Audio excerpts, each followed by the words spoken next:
Community pharmacy and management top 20 question answer आज हम करने वाले हैं पार्ट 6। 5 पार्ट्स हम कर चुके हैं, मतलब 10 क्वेश्चन हम कर चुके हैं।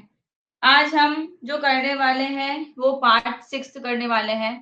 तो पार्ट 6 का जो पहला क्वेश्चन है हमारा, यानी कि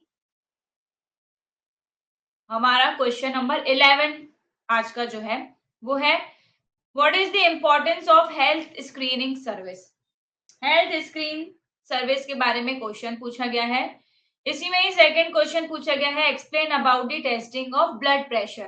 तो दो क्वेश्चन मिला के हैं, लगभग जो लॉन्ग क्वेश्चंस आते हैं वो दो क्वेश्चन मिला के आते हैं। तो मैं आधा पार्ट पहले क्वेश्चन का, आधा पार्ट दूसरे क्वेश्चन का लिखना पड़ता है। यहाँ पे हेल्थ स्क्रीनिंग सर्विस का क्या महत्व है ये पूछा गया है। ब्लड प्रेशर की टेस्टिंग के बारे में बताया, ये पूछा गया। तो सबसे पहले मैं आपको बताऊंगी कि हेल्थ स्क्रीन सर्विस है क्या। स्क्रीनिंग का मतलब होता है टेस्टिंग करना, है ना।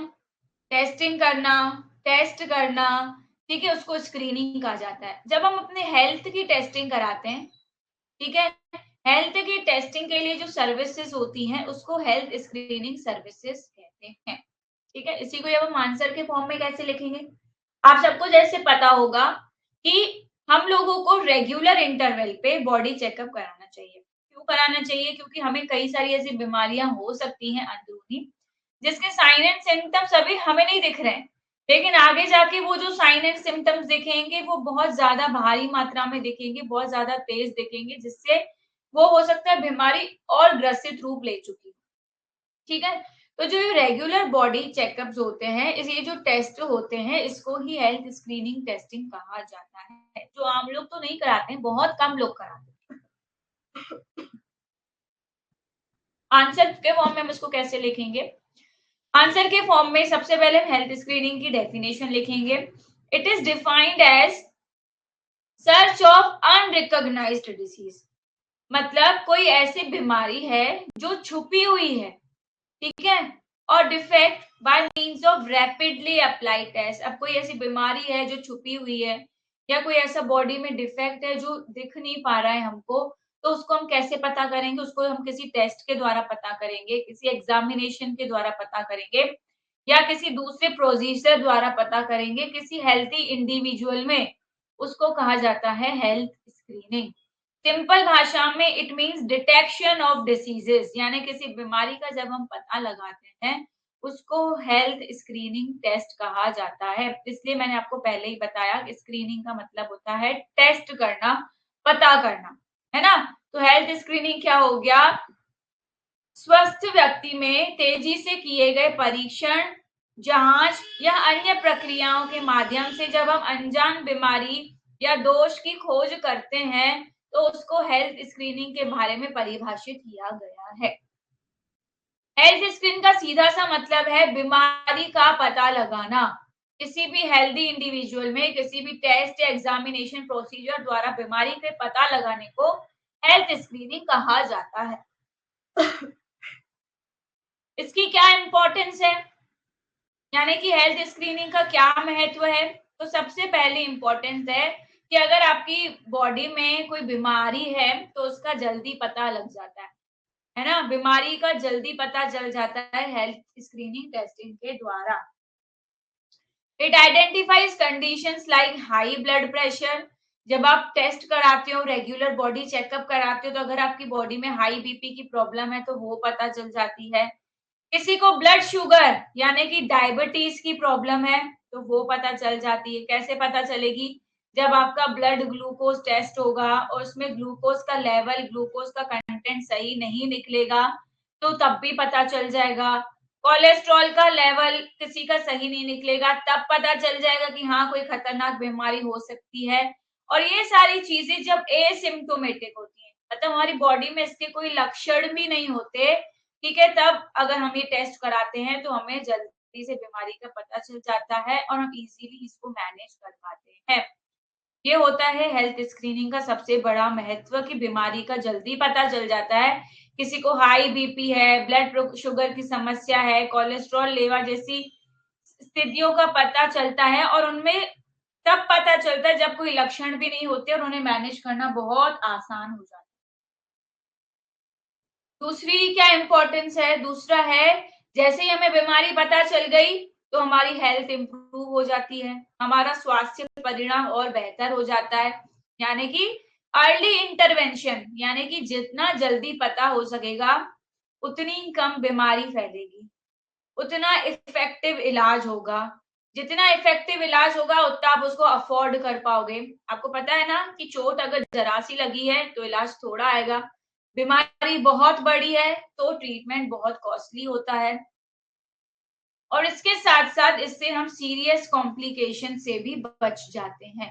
जल्दी इलाज से क्या होता है, कम इन्वेजिव, यानी कि दर्द कम होता है पेशेंट को। इन्वेजिव का मतलब होता है दर्द होना, कम दर्द होता है इलाज के दौरान, इलाज जो है ज्यादा असरदार होता है, ज्यादा किफायती इलाज होता है, जिससे जो भी जटिलताएं हैं, जो भी गंभीर समस्याएं हैं उनको रोका जा सकता है। इसके लिए हेल्थ स्क्रीनिंग की जाती है। थर्ड इम्पोर्टेंस हेल्थ स्क्रीन की देखें तो हो जाता है health awareness and education.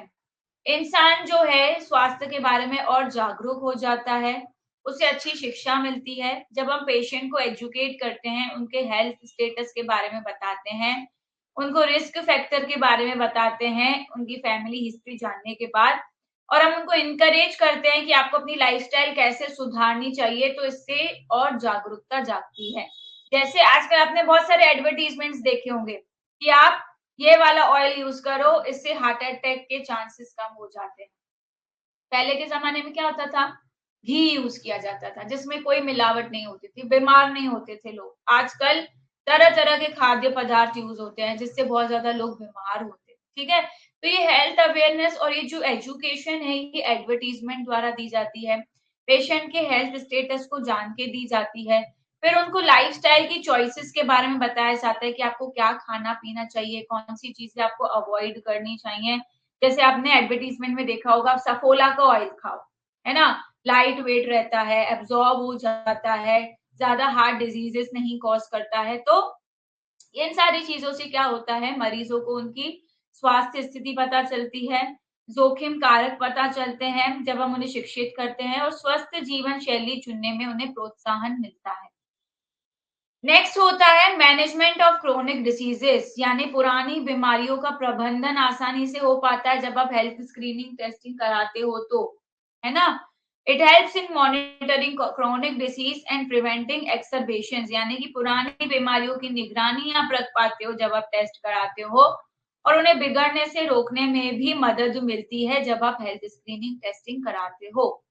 Health screening testing generally आप लोगों ने देखा होगा पेशेंट्स कराते हैं, बड़े-बड़े फैमिली में तो ये रेगुलर बॉडी चेकअप्स होते ही रहते हैं, क्योंकि उनके में तो रहता है कि हमें कोई बीमारी नहीं होनी चाहिए। बहुत कम लोग ऐसे होते हैं जो रेगुलर बॉडी चेकअप कराते हैं, लेकिन ये हेल्थ स्क्रीनिंग टेस्ट वही रेगुलर बॉडी चेकअप वाले लोगों के लिए ही है कि इससे आपको सारी बीमारियों के बारे में पता चल जाता है। क्लियर?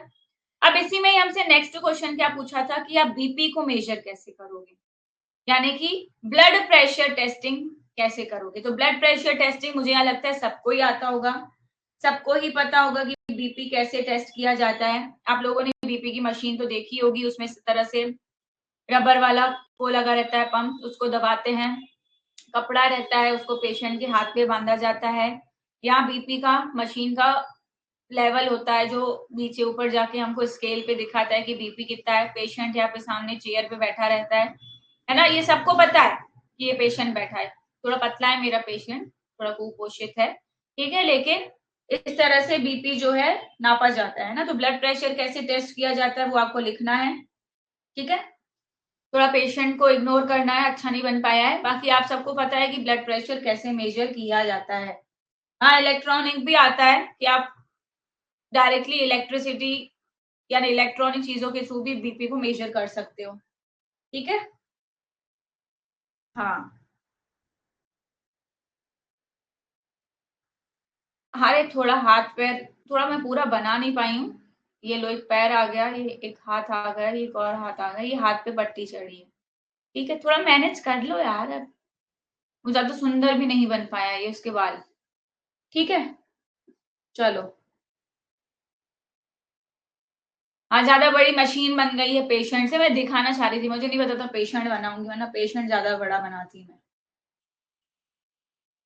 चलो पेशेंट को छोड़ो, मुझ पे ध्यान दो अभी जो मैं बोल रही हूँ, ठीक है। तो सबसे पहले प्रिपरेशन करी जाती है। तो प्रिपरेशन कैसे करी जाती है?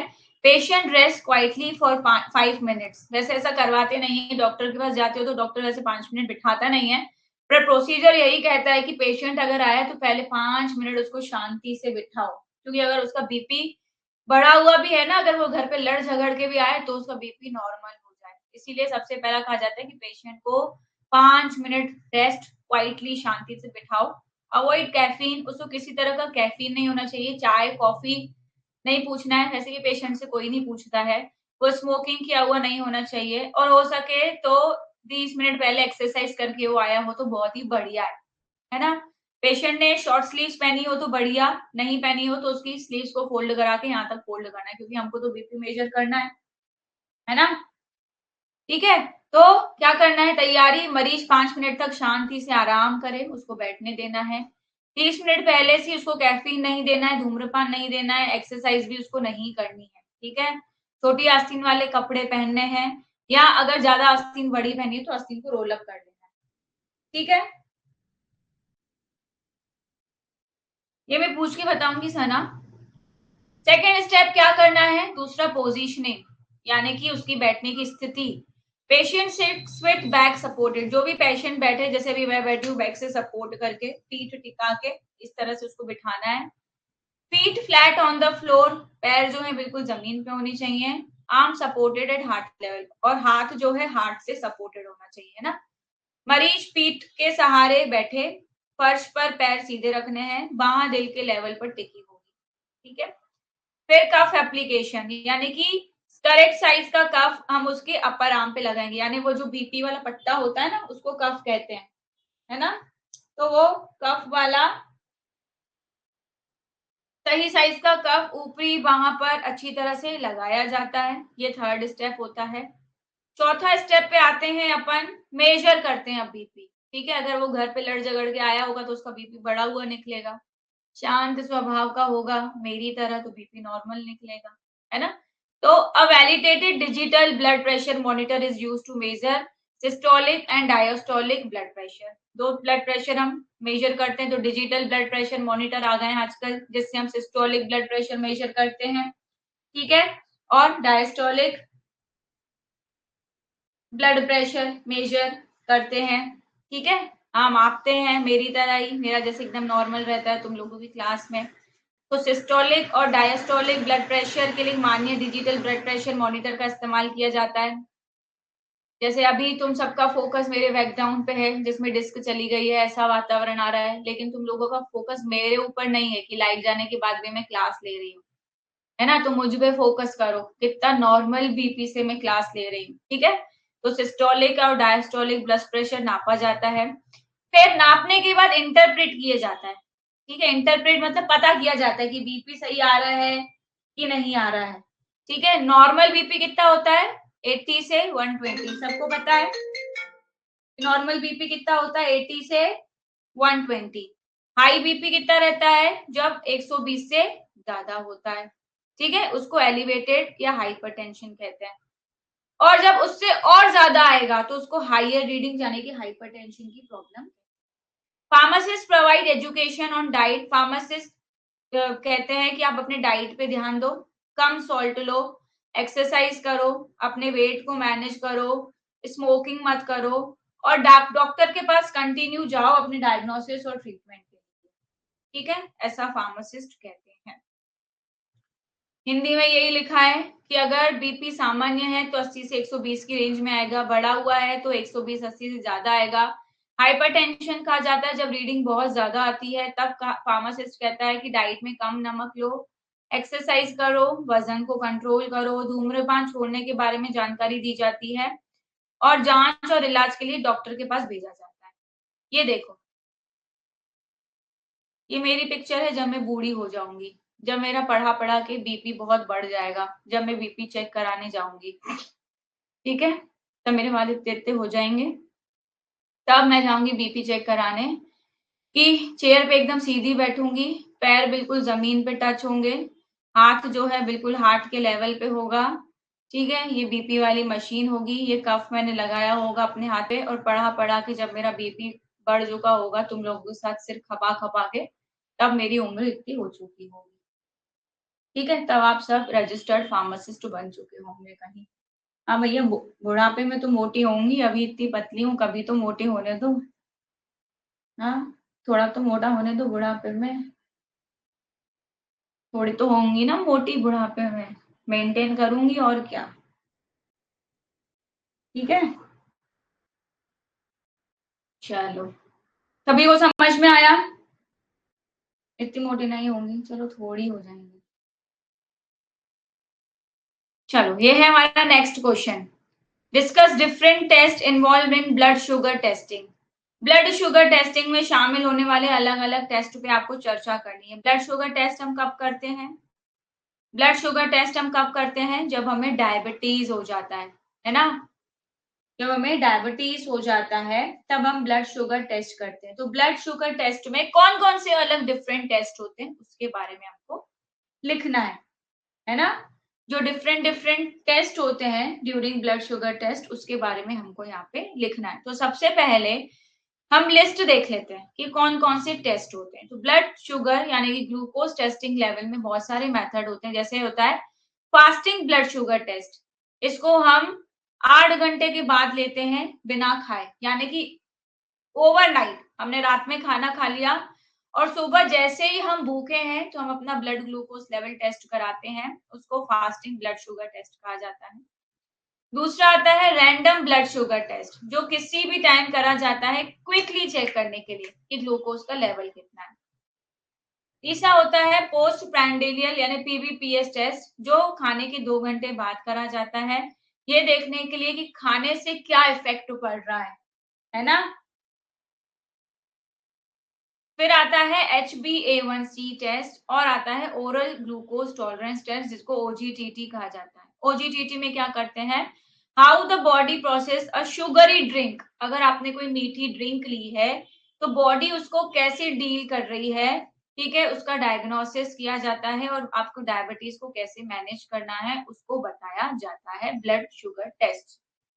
सबसे पहला हम पढ़ेंगे फास्टिंग ब्लड शुगर टेस्ट। इसमें हम खाना खाते हैं ओवरनाइट के बाद, यानी कि लगभग 8 घंटे भूखे रहने के बाद हम अपना शुगर का टेस्ट कराते हैं। ठीक है, यानी कि how it works, you fast water only for at least 8 hours before the test, usually overnight. लगभग पूरी रात आप फास्टिंग पे रहते हो। इससे क्या पता चलता है? इससे आपका बेसलाइन ग्लूकोज लेवल पता चलता है। अगर आपको कोई भी इम्बैलेंस है ग्लूकोज का बॉडी में तो वो जल्दी इस टेस्ट के द्वारा पता चल जाता है।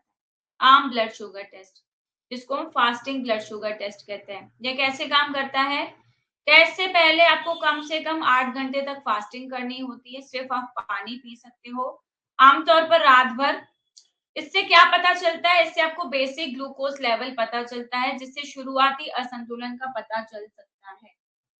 ठीक है, दूसरा टेस्ट आता है हमारा random blood sugar test. Random blood sugar test में क्या होता है? ब्लड सैंपल लेते हैं बॉडी से किसी भी समय, इससे फर्क नहीं पड़ता हमने कब खाया, है ना। हमको खून का सैंपल किसी भी समय लेना है और हमने कभी भी आखिरी बार खाना खाया उससे कोई फर्क नहीं पड़ता। इससे क्या पता चलता है?